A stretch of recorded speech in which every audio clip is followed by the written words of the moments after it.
Hello everyone and welcome back to the channel for the next installment of my Solomon's campaign for Fire in the Sky, the Great Pacific War.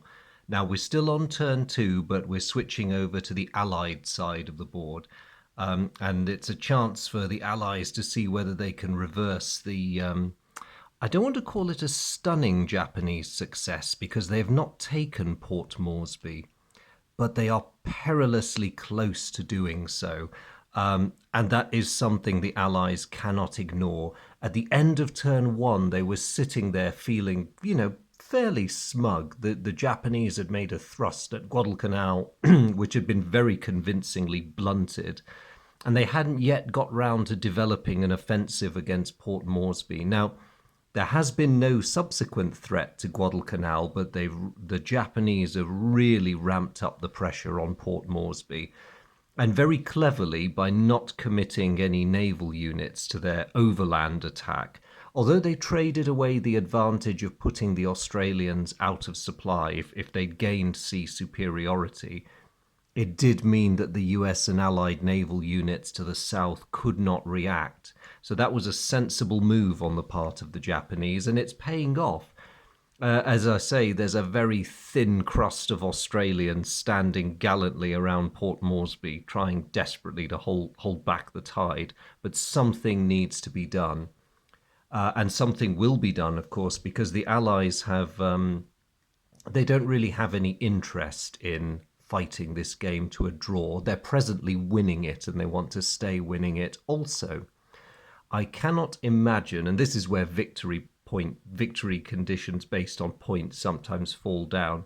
I cannot imagine any universe where the Allies would be willing to just let Port Moresby go and go, oh, well, we still, we even out on points because we still hold Guadalcanal. No. They've made a commitment to defend Australia, and that means defending Port Moresby in the short term. So without any further ado, what are we going to do? The first thing the Yanks have to decide on is what to do with their submarines. Now, their submarine points did reset because they didn't make any use of them the second half of the other turn. So, oh wait, no, I'm talking nonsense. Their sub points are presently unavailable. So yes, they will be resetting in a moment. As for transport points, those will reset to... what's the current US transport level? So in game terms, it is turn 5, even though it's only the second turn of this scenario. And according to the list, US transport points are at 16. That's a good, healthy number. And they will be needing it. Also, they get reinforcements, some quite substantial reinforcements. So, naval ones.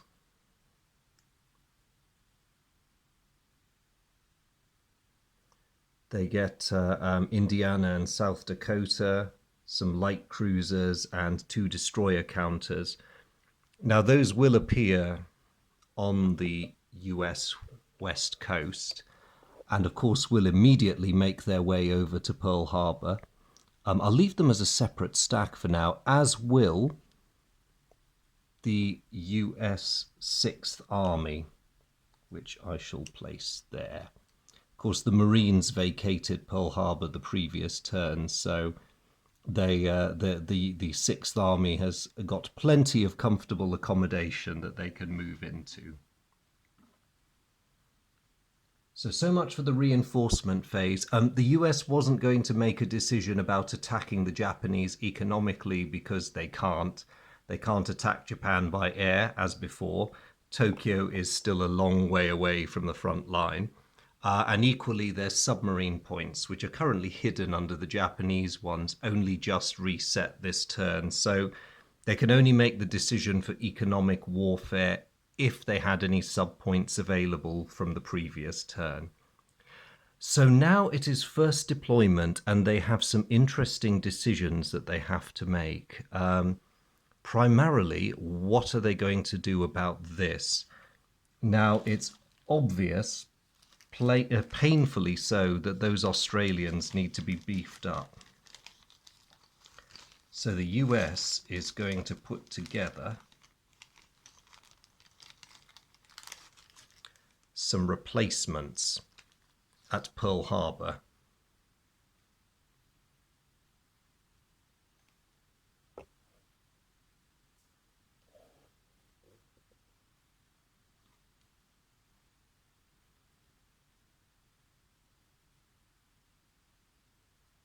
Now we may have a problem there because these add to the stacking limit, I believe. Let me just check. If these add to the stacking limit at Pearl, I may be in some trouble because I've just gone and moved the 6th Army there. Let me just see what replacements do in terms of how much space they take up.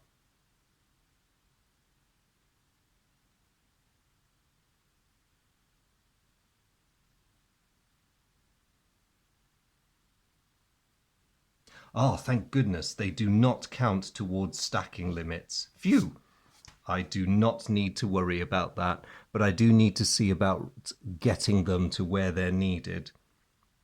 So, transport, these are the key things. These are the ones we really need to get on site. So, and I think the place to send them from, ideally, is going to be Noumea. So let's look at getting them there.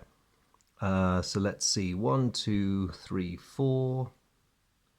1, 2, 3, 4.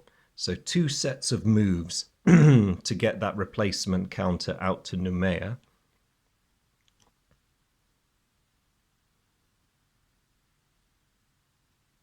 And this is rather annoying. I really did put the 2nd Marine Division in the wrong place in terms of allocating them naval escorts.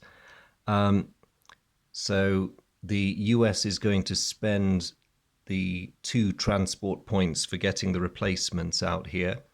They're then going to have to gnash their teeth a bit and spend no, how are we going to do this? Going to have to escort these guys separately because each task force can only have 1 land unit. Sigh. Okay, these naval units are going to 1 hex over there. And the Australian light cruisers are just going to bite the bullet, pay their transport points, and go over here so that they can shepherd the replacements over. So that's that deployment. Now, I need to reserve enough transport points for the operational phase. So we'll need 4. We'll need to save at least 6.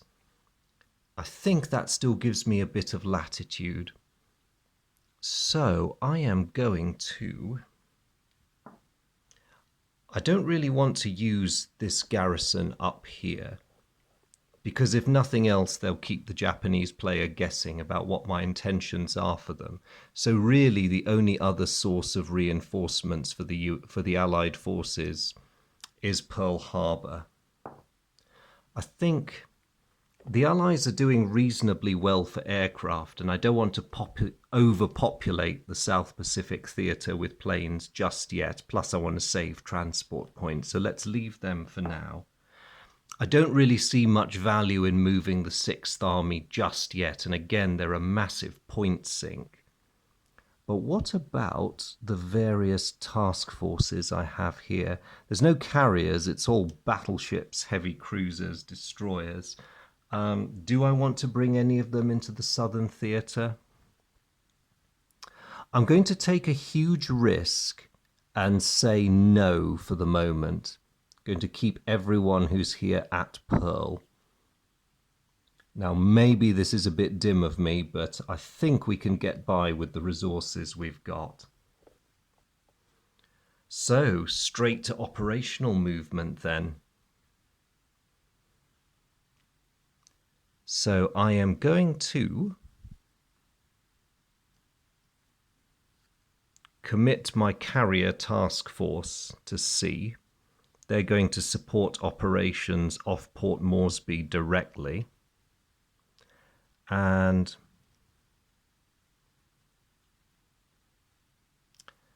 I am going to take an immense risk by sending 2 bombardment forces. We'll spend 6 transport points for that. Now I am courting a lot of danger here because I've not really made an allowance for sea control. And if the Japanese respond with a sea control force, which they probably will, I'll have to rely on my air power to get rid of it. And if my air power doesn't get rid of it, then there could be trouble. So that's my operational movement done. Sorry about the messy pile. All these guys are effectively heading for Port Moresby. And this stack of aircraft is Port Moresby's own air defence. I'll just spread them out so you all can see what's there and what forces are heading towards each other. Now, the Japanese, for their part, have no interest in seeing their assault fail, so this does trigger a response. First off, the new rebranded Kido Butai is going to put out from truck. But the question is, do the Japanese have enough oil? So 1, 2, 3, oh wait, 1, 2, 3, 4 oil points to commit Kido Butai. They are within range, and they can make it because basically the balance of air power sort of negates the zones of control. So the Japanese are going to spend 4 oil points, and Kido Butai is going to set sail as 1 task force. Where have I put them? Oh, there you are. Phew, for one horrible moment I thought I'd lost the Japanese carrier forces. Of course, mind you, if I had lost the Japanese carrier forces in terms of them not being on the Allied plot, that would be very worrying. But that's not all. The Japanese are also going to sortie their smaller forces. So very cheaply, the destroyer force at Rabaul is going to sortie for another oil point. The Japanese have 7 of these left. And that's a weak force, but it might just be enough to take sea control away from me if I don't deal with them. And lastly, remembering that the Japanese also stuck an extremely powerful battleship force at Manila. Now we have to, oh wait, hang on. I just have to rethink this, and I'll tell you why. Because I think some of these Japanese forces can't react. I was right. Junyo and Hio, on account of their rather low speed, cannot react that efficiently. They can react as far as Rabaul, but they can go no further. That is a bummer for the Japanese. I'd forgotten to consider that when making those deployments. So let me give them their oil back. And the question now becomes, do they dare commit those destroyers, given the disparity in force? Do you know what? They're going to anyway, because in war much must be risked. And if they can disrupt my landings, then that could make a critical difference to the outcome of the battle for Port Moresby. Now, the sad thing for the Japanese is if the carriers at Truk can't react, then the battleships up in Manila, fast though they may be, some of them, Yamato and Musashi are no great shakes in that department. They are too far away to react. So well done the Allies, partly through severe inefficiency on the part of Imperial Navy HQ, i.e. me in this case.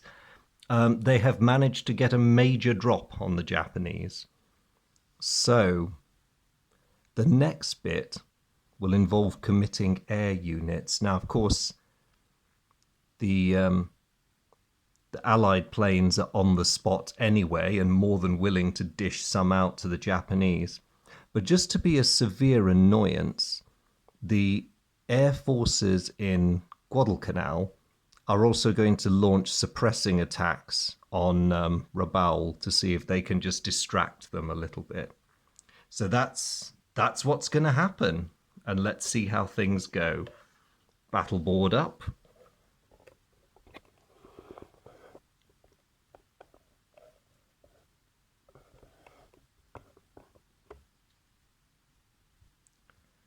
So we have the formidable Japanese ground forces besieging Port Moresby. We have the badly weakened Australian garrison. We have Port Moresby's intrinsic aircraft, which are quite substantial. And one incoming Japanese task force with a bombardment mission. Or actually, it will be sea control if they survive the air steps. 2 Allied bombardment task forces. Again, we're taking this huge risk over the sea control thing. And a carrier task force on whom we will be depending for a great deal.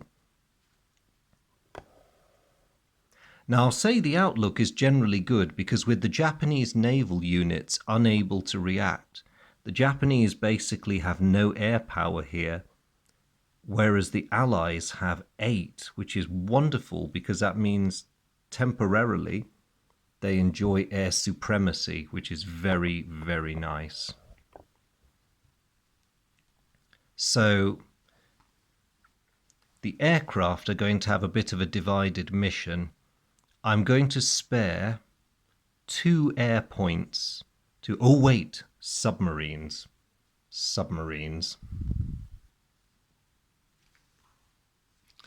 Do we want to take any risks expending our submarines? I think the answer is going to be yes.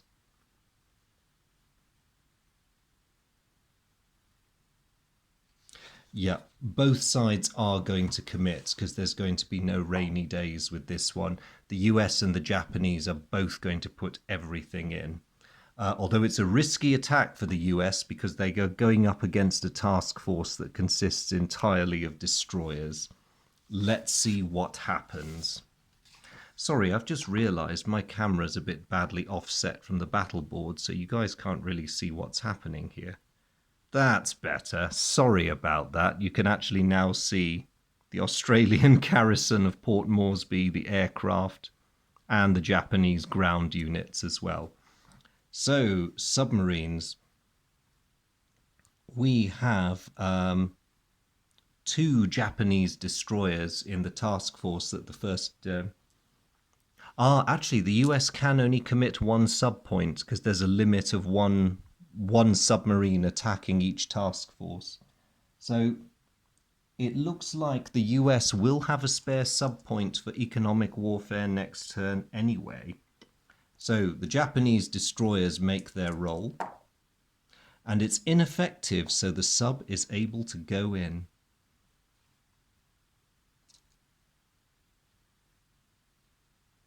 Now I must remember US subs are still suffering their -1.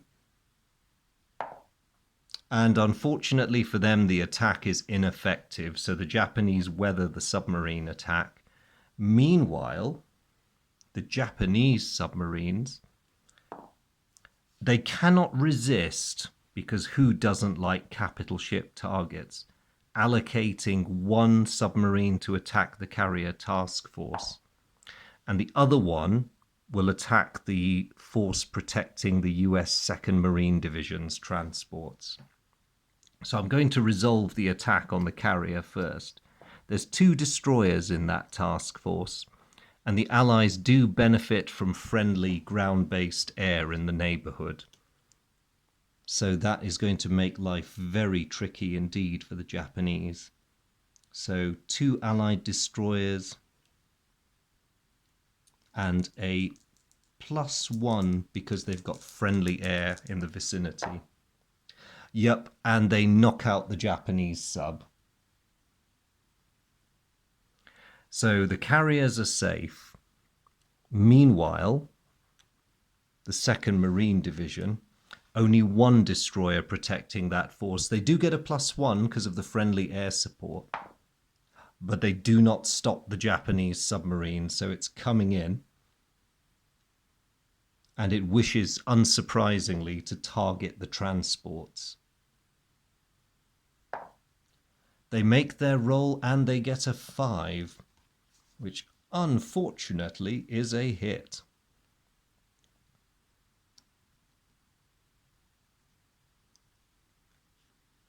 Now, luckily, the US Marines are quite tough in this regard, so they've taken an unwanted hit, but there's still enough of them left to be able to carry out a landing if needs be. At the very least, even if they take more damage, I don't see how they might, unless those Japanese destroyers survive. The Australian replacements will come in regardless.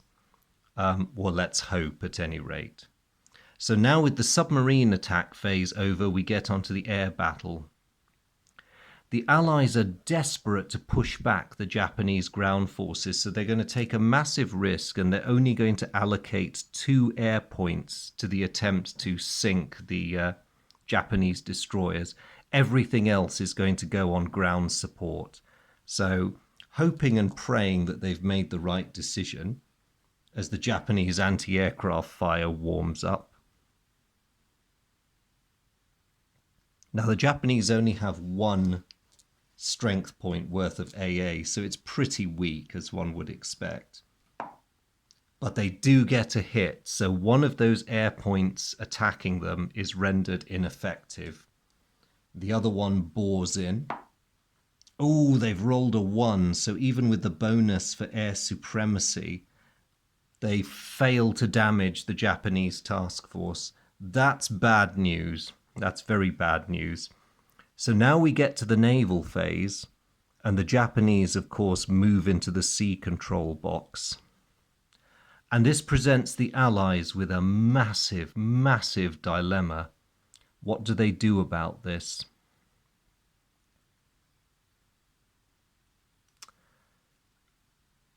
The best they can do, really, is commit the...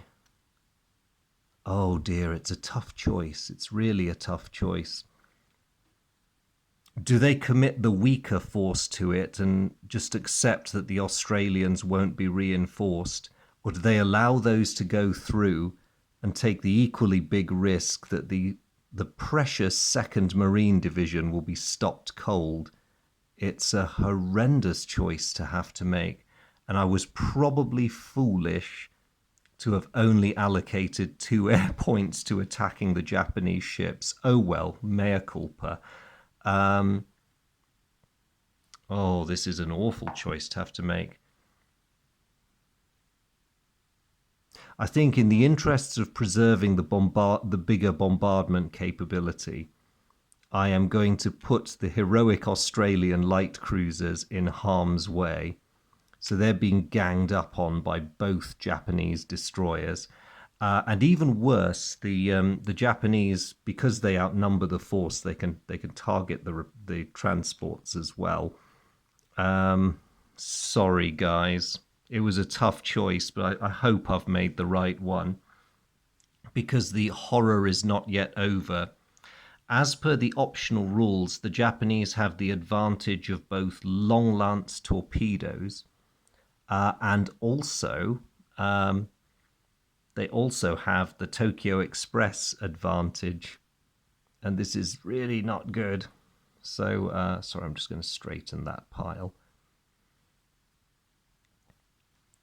So the way the long lance torpedo rule works, on the first round of any naval combat, Japanese cruisers and destroyers are treated as having a naval surface rating of 2, firepower rating, which is horrible. And the Tokyo Express ability means they can fire first and damage takes effect before the Allies can respond. So double ouch. So destroyer number 1 is going to target the Australian cruisers.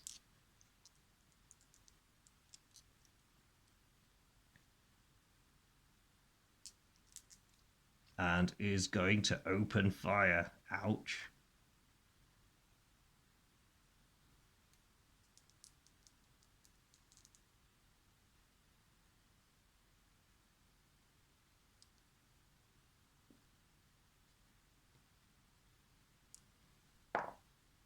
So they roll a 3.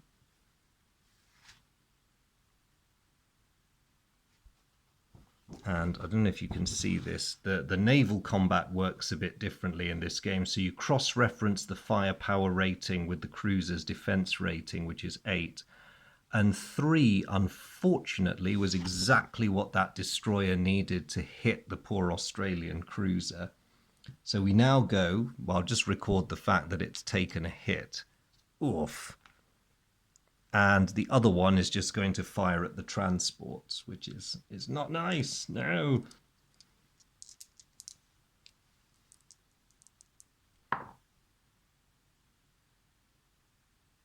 And it scores a hit as well, which means that the replacements, unfortunately, are sunk. That was not a happy experience for the Allies. So the Japanese have used their Tokyo Express marker for this turn. It disappears into their reinforcement pile for next turn. And I have to resolve the severity of the damage to the Australian cruiser now. So they've rolled a total of 5. It's up to 7, adding the surface combat firepower rating. So a 7 mercifully does not sink the cruisers, but with the damage taking effect before they can do anything, unfortunately they are going to appear as reinforcements in many, many turns' time.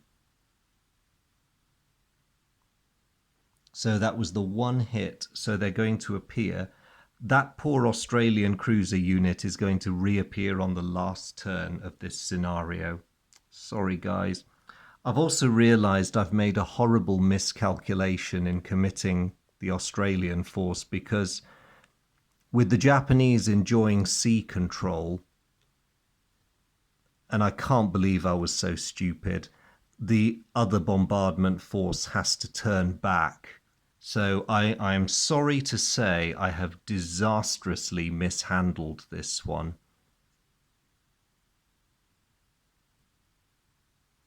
So these guys go away, and they will reappear next turn as reinforcements. Oh dear. Oh, that's going to be some tough explaining I've got to do when we get back home. The final problem, of course, is the Australians aren't capable of taking offensive action because they're on their reduced side, and ground support cannot exceed the ground combat strength. The hits you roll can't exceed the ground combat strength. So I have unfortunately fluffed this whole battle by making a poor decision at sea. So effectively those air points are wasted. I can't really do anything with them. And all we can do is return dolefully to our positions and just pray that the Japanese don't manage to press Port Moresby the next turn. I mean, I can't think why they wouldn't, but that was really not clever. I should have gone all out to sink those destroyers, damn the consequences, and I'm kicking myself for not doing it. Let's see how the PS turns out, because of course the other thing I was doing was attacking Rabaul's air defenses, just to go on a bit of a suppression mission. So my long-range aircraft from Guadalcanal are heading over there, and the Japanese against my 1 long-range air point, the Japanese have 4, so this may not be a very enjoyable experience for me either.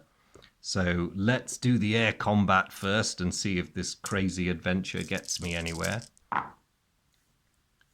And it does not. The Japanese easily blunt my attack. And the aircraft returned to base. They got 2 hits to my 1, so we were never going to get anywhere with that. Oh dear.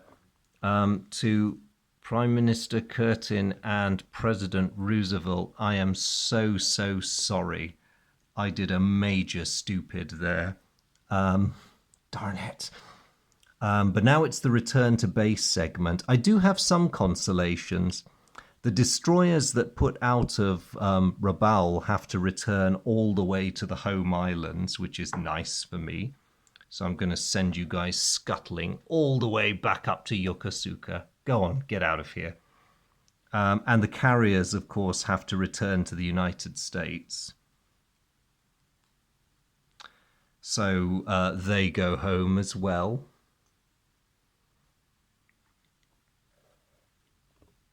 So after all that, I have really improved nothing. But it is the second deployment phase, and I need to really think about shuttling units around now. Do you know what? I have changed my mind a bit about one thing. I am going to move the 21st Regiment from the Ellis Islands to Espiritu Santo. I have a half-baked notion as to why this is a good idea. But it's not fully baked yet. And I will actually, in a reversal of my previous statement, I will bring more aircraft into the theatre, because if Port Moresby falls, we're going to need them. So 1, 2. So that's another 2 transport points. There's no chance of moving the enormously unwieldy 6th Army this turn. But do I want to put naval units in theatre? Maybe not this turn. Yeah, I'll hold off on that because I need to have a think about my foolish errors. That was embarrassingly bad play on my part. One poor decision unhinged my whole attempt to reinforce Port Moresby, and God help the Australians. They're going to need all the luck they can get while I sort out my own silliness. But that is it for the Allied turn. So a surprisingly disappointing end.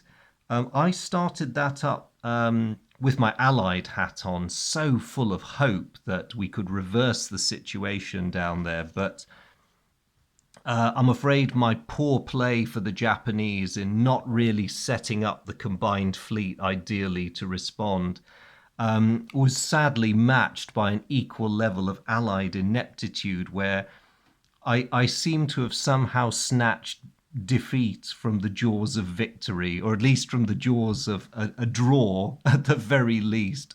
I had air supremacy. How did I manage to throw that away? Sigh. But anyway, it means that when I return in the next video, the Japanese will be poised. Of course, I'll be wearing my Japanese hat in the next video, so we will be poised for victory, and we shall push the Allies back into the sea, or into the sea in the first place, given that we've never occupied Port Moresby before. And most importantly, we will have taken away the inevitable Allied victory, because the points will be even. As a reminder, 5 points for La Haye, 10 points for Port Moresby, 15 points for Guadalcanal. The Solomons campaign will be balanced on a proper knife edge. So I'll leave you all there with that. As always, I hope that the playthrough so far has been both useful, interesting, and I will also say entertaining. If you enjoy laughing at tactical and strategic ineptitude, I hope I've given that to you in spades in this one. But at least it's kept the game exciting and finely balanced. But yes, thank you so much for watching. I really do appreciate both your company and the interaction. As always, a huge cheery hello, slightly mortified and embarrassed hello to my fellow veterans who are are probably shaking their heads, and while they're too polite to say anything, are going, "Yeah, I could have played that a lot better." Thank you so much, guys, for coming along and watching this. I really appreciate having you on, and it's always great to get the comments and reply to them. Again, I'll try to keep up and get answers to all of you who've very kindly written in. To everyone else, if hello anyway. If you're new to this channel, if it's your first visit, you're very welcome. I hope you've enjoyed this video, and if you're here for Fire in the Sky, please do have a look at some of the other videos I've done. Alternatively, or if it's wargaming in general that has lured you over here, then do have a look at the other videos I've put up on the channel, and I hope you'll find something else you enjoy. But in any case, a warm welcome to you, and to all of you who've taken the time and the trouble to watch this, thanks again. And I look forward to seeing you in the next video. All best. Bye.